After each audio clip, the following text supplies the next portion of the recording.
Let's do this. The Cult of Hockey podcast by the faithful and for the faithful. I'm David Staples of the Edmonton Journal, and I'm here today with Bruce McCurdy. Hey, Bruce.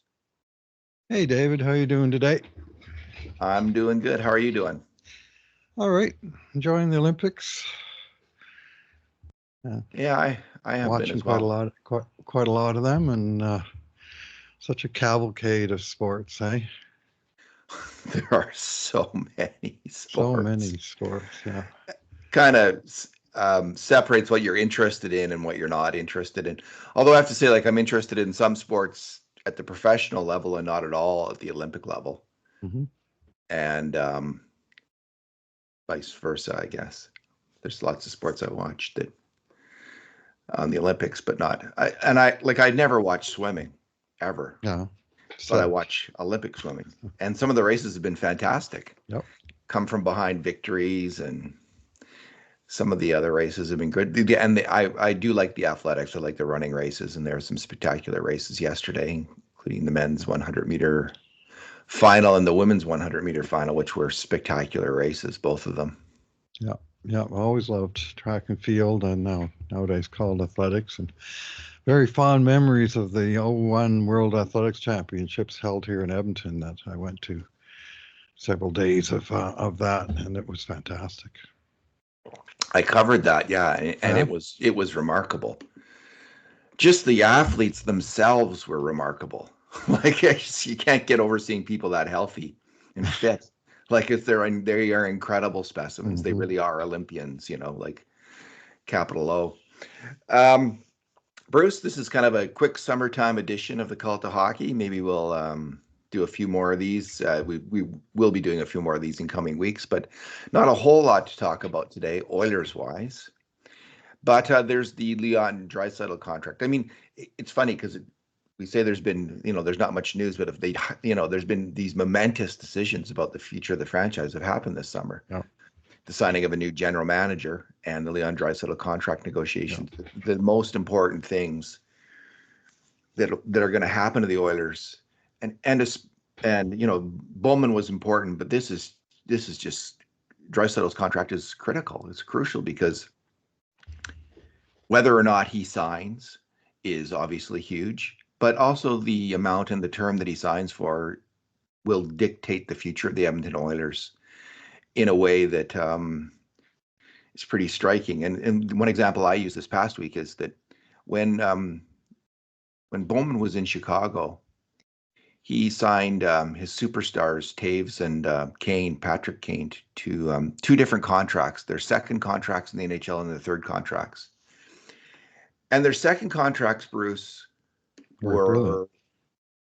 were were pretty reasonable. They took Sure. up there's this set amount, the salary cap, as we all know, and that defines your team.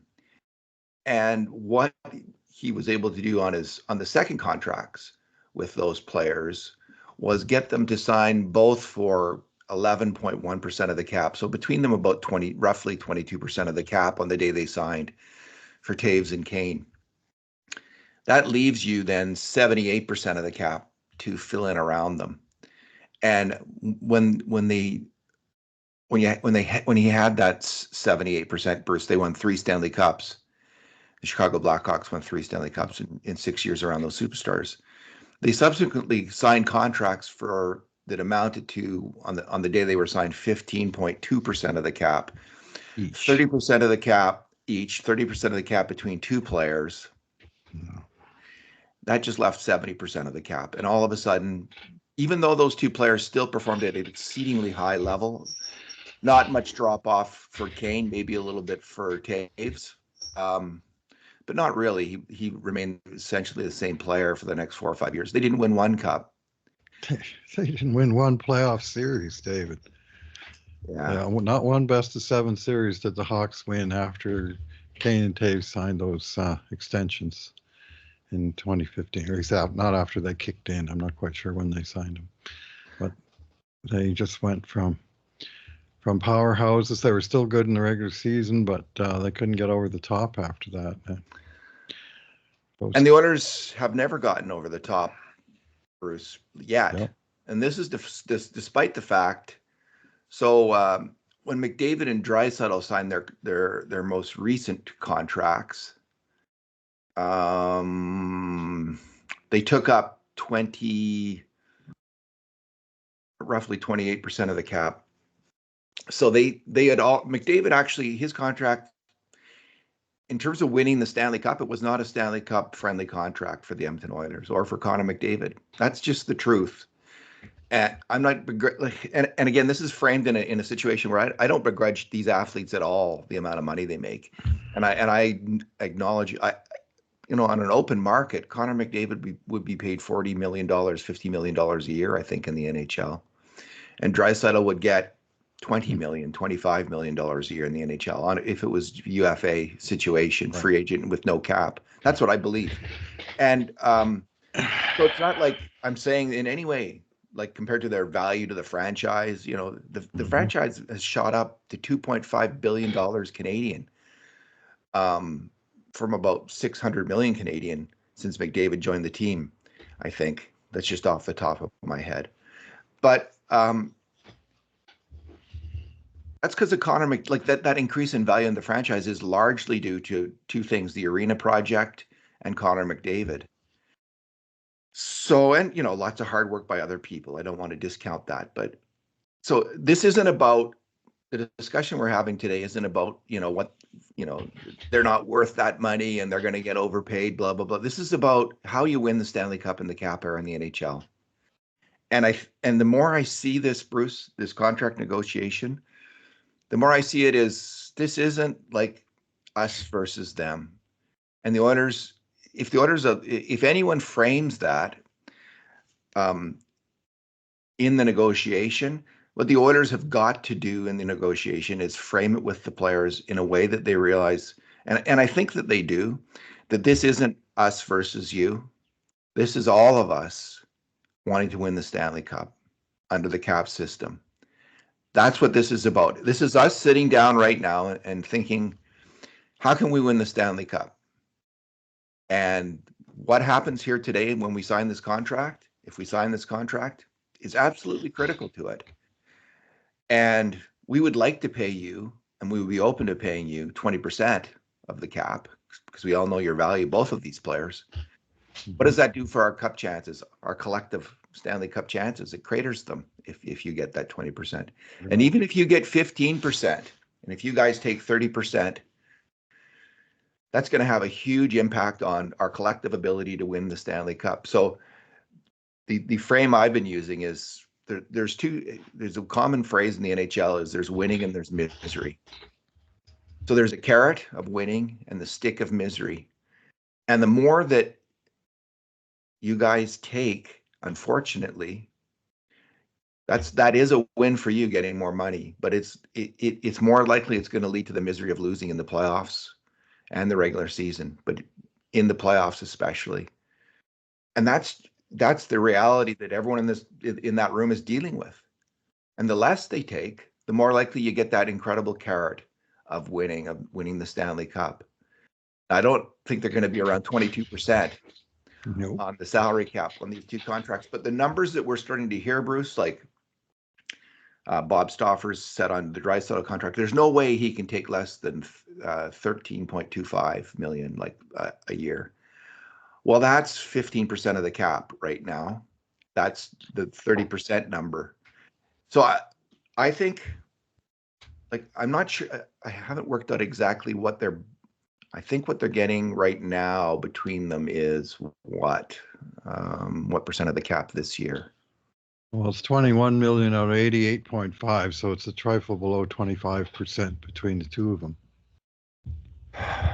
Man, if they could come in close to that, it's not going to happen. So I see a win for the Oilers and I don't think it's below 30%. I think it's lower than that as actually the win for all of these people in terms of winning the Stanley Cup. If that's the goal, winning the Stanley Cup, and it's not just the goal is to treat these two people fairly and win the Stanley Cup. That's the win-win. I think that's what they want too, right? Yeah. So what's the percentage of the cap that they can take? My position, Bruce, it's closer to like 27% of the cap. You'll still give yourself a really good chance. 28, so that, Draisaitl, that would be 12.5 million of this year's cap. this year's cap. So the number might be higher than that because the cap's going up next year. It'll So probably be 92.5 in the year Draisaitl's contract kicks in, or let's call it 92, because it can go up by 5% a year. And this year they actually rounded up a little bit so that the numbers didn't start getting too many decimal points in terms of the max.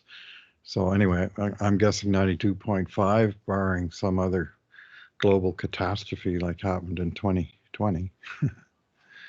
So since you're evidently better at math than I am at the top of your head, what would be 30% of, what is that cap, 92.5, did you say? Yeah, that would be, what the heck would it be? It'd be about just under 28 million. Okay, 28 million. So, and to me, the idea of getting Draisaitl and McDavid at the same price, which I've seen floated in some places, is unrealistic. McDavid's always going to get the higher. I'm not so sure this time, Bruce. It depends. I think the track record says, he's the better player. He's got more, he's got the better resume. Yeah. And he will, Draisaitl might briefly become the highest paid player in the NHL, but McDavid will be, again, the highest paid player, as he was when he signed the $12.5 million cap in 2017. He signed in 2017. It kicked in 2018. He was the highest paid player for about 5 years. Yeah. I'll tell you what, if you want to start going down that road of who's the highest paid, like who's the highest on the team, who's the highest in the NHL, are you going to be the highest? This is a road that's, you're going to get to 32% of the cap, 33% of the cap. And man, if that's what happens and they sign here for 8 years, I'm not going to complain. I'll be happy with that. But everybody's got to know in that room when they're working on that contract, man, this is a serious competitive disadvantage in terms of winning the Stanley Cup. This is a Stanley Cup on friendly contract. And no, I'm just saying the Draisaitl contract needs to be reasonable because the McDavid contract will and should be more. Like they're just not the same. One of the players is the best player of the league, and he'll deserve to be paid as such. And I'm a huge Draisaitl fan, but he's not the best player in the league. No, he's not. He's not the best player in the league. Best player in the league's never won a Stanley Cup yet. Oh, neither one of those two have, and neither have. So this is it. Like it's just a real it's a real interesting negotiation because of this. Because I think these are the realities around it, and I think this is what's going to be talked about in the negotiation. I mean, it's not going to be like a normal one, like, well, we want this, we want that. Well, we can go here and get that. And it's like, you can go to another city and probably get the 20%. That's a given, right? Maybe, probably. McDavid. 20%. We've got McDavid would. Definitely. We have no other examples yet. I don't think anywhere in history of the salary cap of one player making the maximum. McDavid could have got it on his second contract. I think if he put his foot down. Yeah. And, didn't sign and then got a UFA offer sheet. I mean, it's not like he's not worth, he's worth 50% of the cap. So it's just a really interesting negotiation. It's a fascinating time because they haven't won the cup. And now we see in a really kind of fundamental way what kind of dollar value they will attach to winning the cup. Right. And is it fair that they're in that position? Well, it is. Life is not fair. And this is the deal that was worked out under the CBA, the salary cap. This is the deal the owners and the players have agreed to. So this is the lens we have to view it through. And what we see in Tampa Bay, for instance, is players, I think, consistently taking significantly less than their market value to set a salary structure on the team where everyone's getting paid really, really well, but It's all about winning the cup, and that's why Victor Hedman, who was a point a game player and is one of the best defenders in the NHL, took $10 million a year this year. And I think, if Victor Hedman goes to the open market, he gets 12 or 13 million, I think. There's some team who will pay him that. If it was just about the money, he might even get more than that. So we see players taking significant cap hits. So this issue is known to McDavid. When some of the other players on the team signed, he talked about it. He talked about them taking discounts to play in Edmonton to compete for the Stanley Cup. So I think this is it's on all of their minds. Bowman's through this mill. This is one of the advantages of Bowman, and I think he probably talked when he was talking to Jackson. This is one of the, he's been through this in terms of signing players and understanding the consequences, being able to explain the consequences of players taking different amounts of the cap. And he's been in that room, and he's won the cup in one situation and not another. So he's kind of uniquely situated in a way to make the argument. This is fair. I mean, the Taves and Kane contracts are the cases in point. Signed them to a team-friendly extension. The team did well, then paid them what they were worth, and the team went down because they didn't have enough for to maintain such a high-level supporting cast. Yeah. What percentage do you think would be Stanley Cup? Well, what would be both fair to the players, Bruce, and Stanley Cup friendly in your view? What percentage of the cap between the two of them would you suggest? Well, I agree. It's got to come in under 30. Okay. Can't imagine it'll be. I mean, right now, it's 23.7% of the cap right now, and that's several years later after they signed it. And of course, the cap has been ramping up, albeit very slowly, for about 4 of those years. Yeah. But when they signed him, it would have been significantly more than that. And I think you had those figures in your post. But I'm thinking 27 or 28% for the two of them would be, you got to pay them. They've earned it. It was 28% when they signed, okay? And now it's, what did you say, 23? 23.7% currently of in the 1 year left of Leon's contract, against next year's cap of 88.5. So 21 million is about 20, just under 24.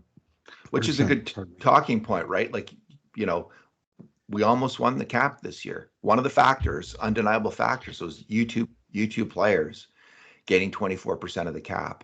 Instead of 28%. Then instead of 28% when we didn't win the cup. So that's one of the things to think about. And I think you actually can sell them getting the same amount of money. They did it with Taves and Kane. They were very close to being equal players, David. I just don't see that here. But yeah, maybe not. And I'm not saying you're probably right, Bruce. Maybe not 4 million apart, maybe 2 million apart. Yeah. And I have to preface everything I'm saying here as, listen, I'm incredibly biased because I'm an Oilers fan. So I'm engaged in wisdom. But I'm also trying to formulate the frame, the win-win frame. What would be a win-win frame? Because I don't think they'll take, Hedman took $10 million each. And they're, that'd be the win for the Oilers if Leon Draisaitl said, I'm signing a 4-year contract for $10 million like Victor Hedman. Arguably players of similar value, somewhat similar value, although Hedman's a couple years older, but they're the spread between the two players isn't that massive. It's there, but it's not that massive. Anyway, I don't expect Draisaitl to do that. He did, and as you wrote a post this week, he's been a bargain for years now, a massive bargain. No kidding. So, he, in his head, that might be there. It's time for me to get paid. Yep. And for them to come and say, so this is why I think it almost has to be if they can bring in somehow, get both of them talking, get both of them thinking together, and working together on a plan for the future, which isn't that far-fetched. I don't think that could happen. And that's when you get them coming together. McDavid maybe giving up some of his salary in order to recognize Draisaitl's getting paid less. Although, of course, McDavid was paid less than the 20%, which Apparently, is it happened before. That the odd thing is that last time McDavid's contract came through first, and then Draisaitl's did like a month later. Even though Leon's kicked in a whole year earlier than Connor's did, because Connor signed early in his renegotiation window, whereas Leon actually went to restricted free agency, and they kicked it around for a month and a half before they signed him in August of 2017. This time, there's no getting around. Leon's comes first, Connor's comes second, and so they're going to have to form a cohesive strategy where, they can't, like Connor last time, and apparently he signed and took a bit of a discount and said, give it to Leon was sort of the, and Leon got his right. 8.5. And a lot of people said, well, that's way too much. And then as I wrote last week, he absolutely crushed it. I mean, he's been getting that 8.5 for 7 years now. When he got it, he was the 9th highest paid forward in the NHL. Next year, he'll be the 32nd highest paid forward. And over the 7 years, he was second in the league in scoring, second among all forwards in ice time. He was did a lot of different things, face-off mule, and he's been he played center or wing, like he's done a whole lot of stuff for this team, and he's clearly going to he will have earned a gigantic raise. And how they spread it out, I mean, one way to deal with it is to go with the full 8-year term. 4-year deal is probably more expensive per year than 8.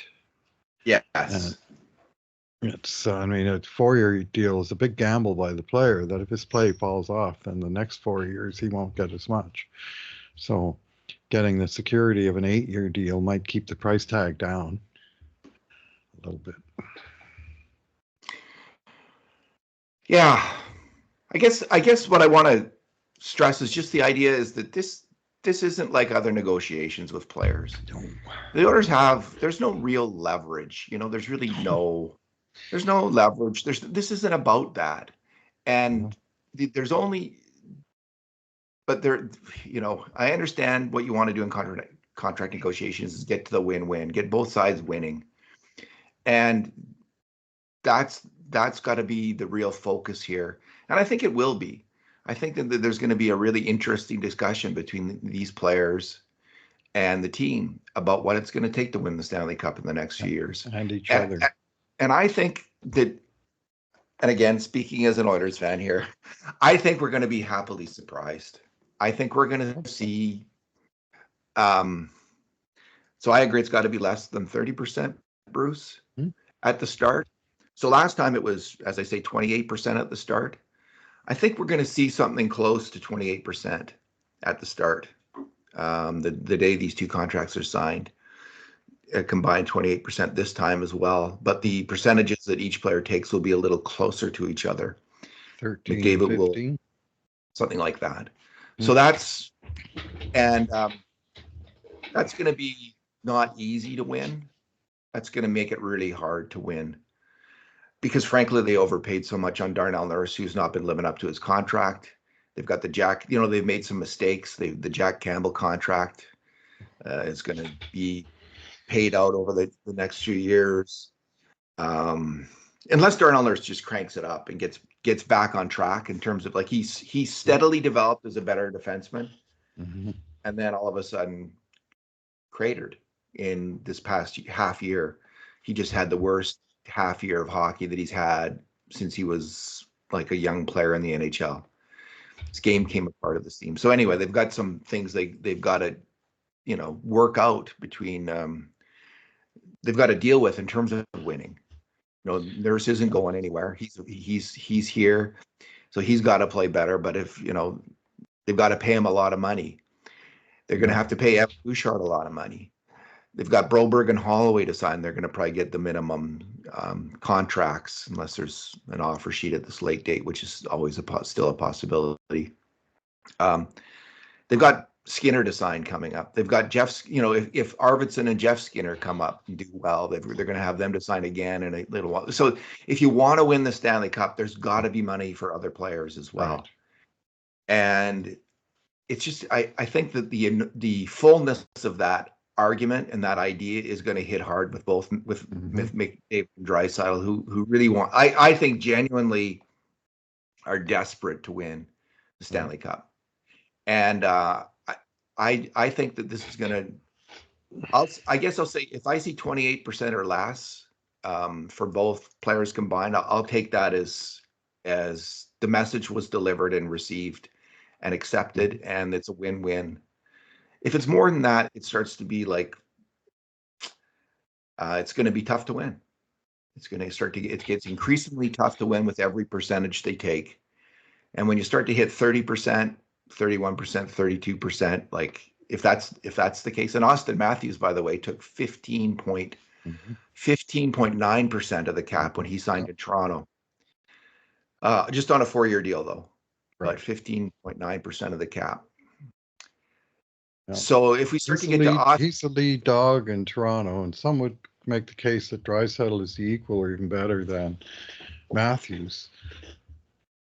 But he's not the lead dog in Edmonton. So, you know, there's got to be some push and pull, or else you're going to have to come to grips with the fact there's only room for one lead dog on your team, you know. And again, I think if it comes down to this comparisons between players, like who's the lead, who's the best, like if it starts heading, if that's the nature of the contract negotiations, it's not going to work out well. The Oilers really have to frame it and sell the idea that this needs to be a win-win. And the part of the win is winning the Stanley Cup for everyone in that room who's negotiating. And there's only one way that happens, I think. And it's not heading down that path of, you know, what are you worth? You know, who are you where do you rank at the NHL? We should get paid commensurate to that. Tampa Bay players aren't paid. Kucherov earned $9.5 million this past year. Hedman again signed that contract. That's not why they're signing. $8 million. Hedman's new contract. $8 million. Oh, it's $8 million. Excuse me. $8 million. Yeah. 8? Is it 8? The new one, and the old one was 7.875. So they gave him a marginal raise, but he was a huge bargain more or less the whole time. He covered the bet. They never paid. Tampa never had one guy at as much as 10 million. They've had a whole bunch of like 9.5, 8.5, but nobody over 10. You know, I can't think of a player making 10 million who's won the Stanley Cup. I mean, there haven't been that many of them. But I do know that a really stellar example that I would be bringing up if I'm talking to, McDavid in particular, is Sidney Crosby, who took 8.7, I think, on 3 consecutive contracts. He just sort of said, I'm rich. I'm got everything I'm going to need, and I want to win. And when he signed his I guess, middle contract of the 3 at 8.7, he probably could have got 12 if he really pushed it at that time. Instead, what he got was 2 cups. That's the case I'd be making to the big boys on this team. And then when he signed for that meant Malkin signed for this, you know, and Letang signed for this, and it kind of kept a lid on all of them. So thanks for correcting me on Hedman, Bruce. I didn't hear 10. I can't remember 10. Then it was 8. Yeah, I don't know why that was in my head because I was looking at these numbers last night. Anyway, I was. But in any case, 8. He's going to earn. Because his new contract must last into this season. He's getting $7.8 million this year. Yeah, and then he starts a new 4-year, 32-year deal. Is it 4 years? Yeah, runs out in 2029. His cap. Puckpedia has it at 3 years at 8, but I thought it was 4 years as well. Anyway, 9.09%. Sounds good, eh? This is what they have got to get in their heads, frankly, if they want to win the Stanley Cup. And it's a tough discussion to have, but this is the reality. Tampa Bay's got to now. Those they don't pay any state taxes in Tampa Bay, and so that's huge, right? So By Park is What's that? So they don't have to buy parkas and Yeah, they snow live in pants for the Tampa. kids. Yeah. So there's that. Nonetheless, these are really like Hedman's contract. That is unreal. That's like the most Julian Stanley Cup Brisebois, a friendly mastermind, I think. contract. Master of getting the win-win in a contract negotiation. Now, Hedman, maybe 10 years from now, Hedman's going to think, why didn't I take that extra 20, $30 million in my career? What was I thinking? And maybe if he's really, and listen, players, you know, there's a long and sad history of hockey players losing their money, right? But if you can lose, I would suggest if you can lose, like, let's say you can lose 70, 80 million, you could easily lose 100 million. So I think that these are two different issues. Like if players have good financial management and good with their money, like Victor Hedman will earn $80 million. 115 million, not including his ELC, by the end of this new contract. Yeah. So But he had 32, 63, and 20 on his prior signed 3 8-figure contracts. He is not going to starve to death. And Tampa Bay, like you can think, seems like they're past their window. It's a long shot, but these guys aren't that old. They could easily win the Stanley Cup in the next 3-4 years and largely in part because Victor Hedman has taken this, and all of these players have taken less than they might have otherwise got. And I don't know what Stamkos wanted, Uh-huh. but Well, I just think that might have been just a pure, like, you're getting old and we don't want to pay $10 million to a guy or whatever it was that he got in Nashville. We don't want to pay that to a player who's on the downside of his well, scoring curve. Tampa made a similar decision on Steven Stamkos, So and he I was was a just saying that, 15 Bruce. year, 15 Oh, year yeah. lightning, and uh, he, and they let him walk, and they used basically the exact same money to sign Jake Gensel as a free agent, a younger, sniper. And so they didn't let sentiment get in the way. Now, I mean, you're selling your product to your fans here, so sentiment has to have some value within it. But they made the choice to move on from one of their franchise icons and use the money differently. And that's the other option, I guess, available to the Oilers. But moving on from these particular two guys, either one of them would be a pretty momentous decision. So it's important for the franchise just on the face of what they sign for, but it's so much easier to then sell to all the other players. Mm-hmm. We want you to take a little less. Look what Mm-hmm. McDavid and Draisaitl did. See, when Austin Matthews goes to 15, like the kind of maxes out, right? Mm-hmm. When he takes the highest percentage, that sends a message. Okay, everybody do that, or Right. that is the message. And if McDavid and Draisaitl take less, that's going to send a different message to Evan Bouchard and to Stuart Skinner when his contract comes up, and not everyone will buy into that, which is fine, and you move on from those players. Mm-hmm. But that's what has to happen for Edmonton to win the Stanley Cup. If these guys resign, and they still may not, they may decide to go elsewhere, which is within their rights and reasonable, and they can do whatever they want. They've earned the right to be in the bargaining position that they're at. You mentioned Jeff Skinner earlier, and the Oilers got him kind of on the rebound at $3 million after being bought out for 1 year, and clearly he's using it as a kind of a recovery year to raise his profile and his value and get into the friggin' playoffs for the first time, and Yeah, to sort of reestablish himself.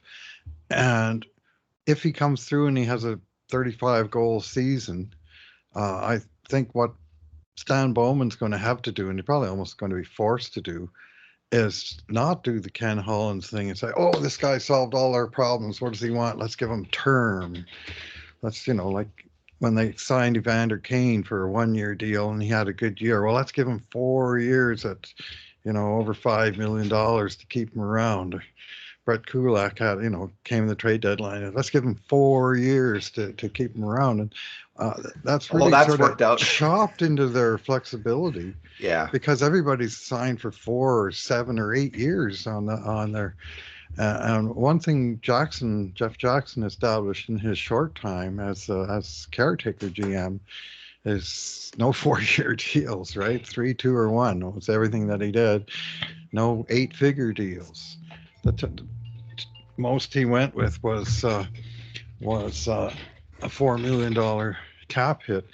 And the question, if Skinner has a great year and prices himself out, which is very possible, in fact, I hope he does because it means he's had a great year, is you don't say, well, how much do we have to pay to keep him around?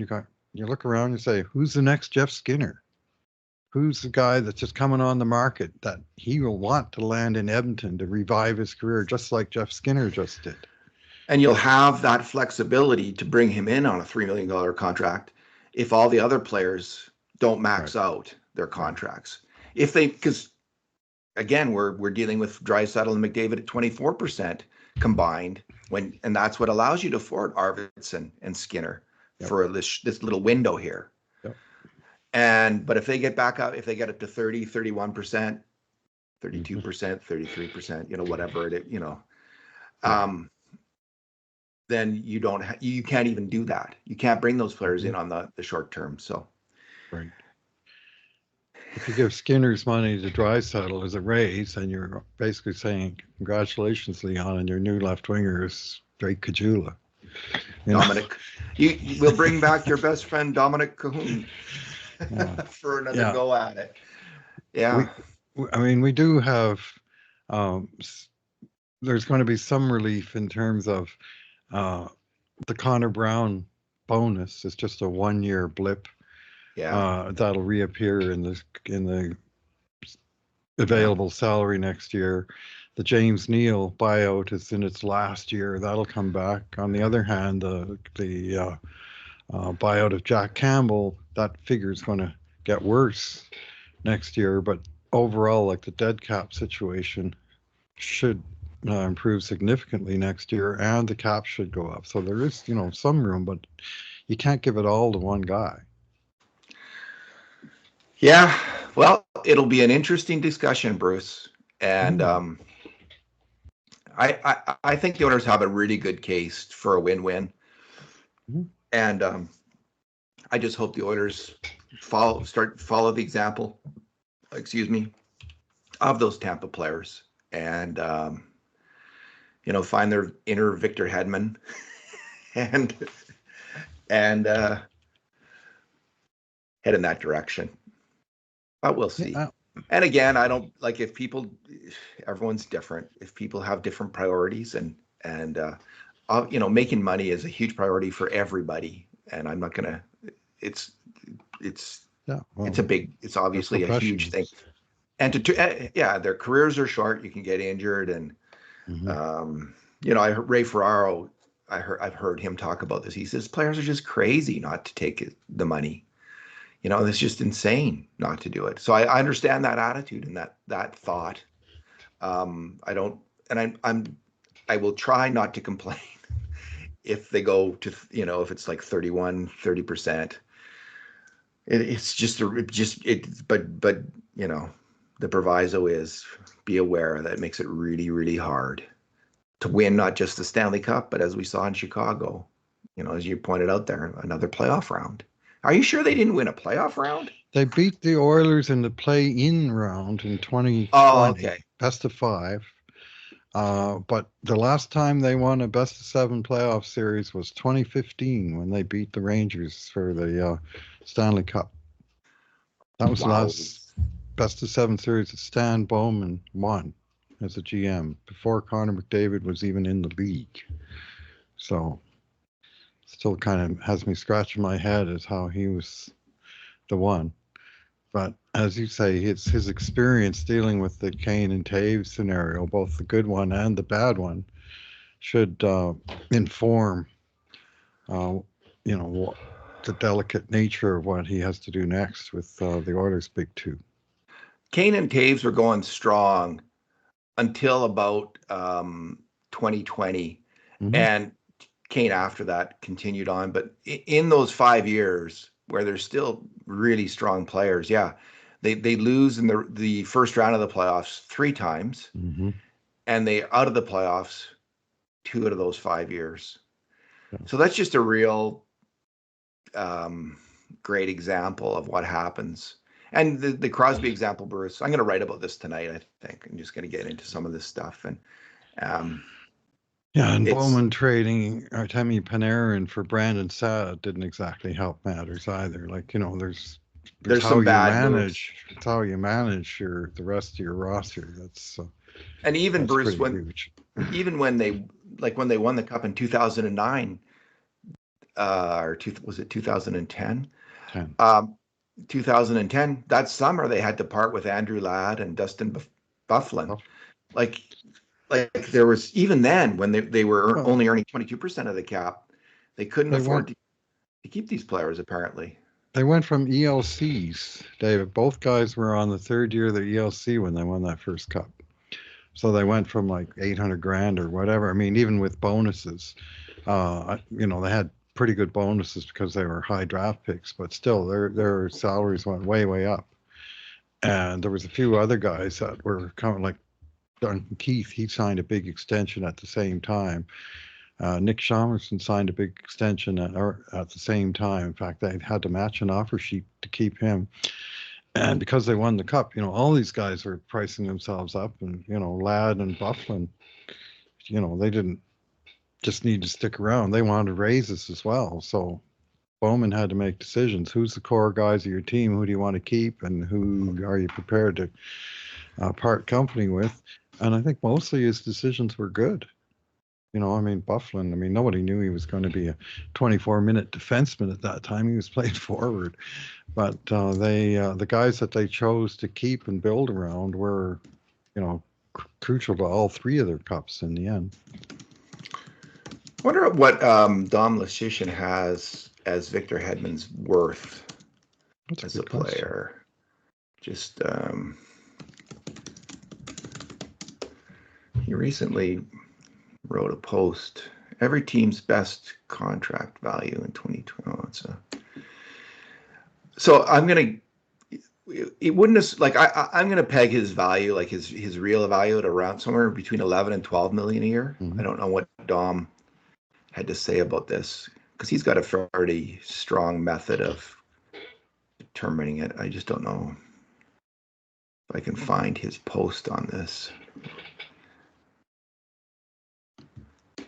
What would you say his value is, Bruce? Top of your Well, head. I think he could have made a case for 10 million. On the other hand, he's well into his 30s at this point to start his new contract, because he was second overall pick back in 09. Yeah. And so, he's got to be 33 now. So you'd expect and he actually did get a tiny raise on his previous excellent contract. But thing is, he's maintained his earning power over a very extended period of time, and so he's doing fine. But uh, he's uh, at 8 million, he's value, I would say. Maybe in 2 or 3 years he won't be. Who knows? Maybe he'll fall off. Well, I doubt it. If you're looking far down the road, yeah. My internet is, here we go. Let me just search Hedman, see if he mentions Hedman.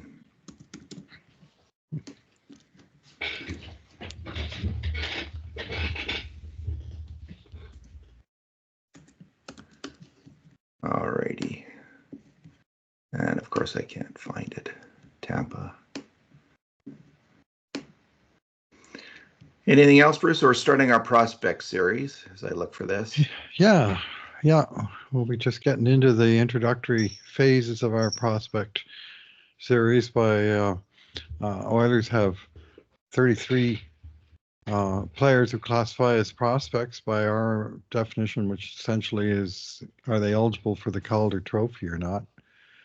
And very occasionally we make exceptions for guys who are excluded for marginal reasons, but who we still consider prospects. But this year there's no exceptions. There's just maybe there's one guy that's right on the margins, but there's 33 guys, but really there's 12 to 15 that are likely prospects, and we'll be focusing on those guys one by one, and the earlier ones we'll introduce in more of a group setting. Dom has him valued just at 0.9 million under his value according to Dom's system. And this makes me I remember reading that according to like the on ice analytics, Hedman didn't do well defensively this year, so that would be heavily factored in to that. I'll argue that I think Hedman would have got more on the open market if he had gone that direction, considerably more. Although he's signing a year before the open market is there for him. I mean, he had a point a game, and players tend to get paid for points and Stanley Cups. So he's got plenty of both. He's got plenty of both. Alrighty, Bruce. Why don't we leave it there? We'll be back talking about some of the prospects this week. Maybe we'll do a podcast later this week about the early round, the early guys. We're going to sum up all of the bottom guys in a few posts, and then we'll do distinct, unique profiles on the top 15. This year, you voted, I voted, Kurt Levens voted, Jim Matheson, Hockey Hall of Fame writer for the Edmonton Journal, voted, and Ira Cooper voted, a noted assessor of talent in the Oilers system, amateur assessor of talent in the Oilers system. Ira is particularly strong on the Bakersfield Condors because he watches many of those games, if not most of them. So, and I didn't watch those games this year. I have in the past, but thank goodness for Ira because we'll get his point of view on some of these guys. He'll actually write the posts on, I think, 3 of the prospects who did play in Bakersfield last year. So he'll have more sort of eyewitness information on them. Yeah. Alrighty, Bruce. Well, thanks for talking today. Thanks for listening, everyone. And in the meantime, and in between times, this has been another edition of the Cult of Hockey podcast.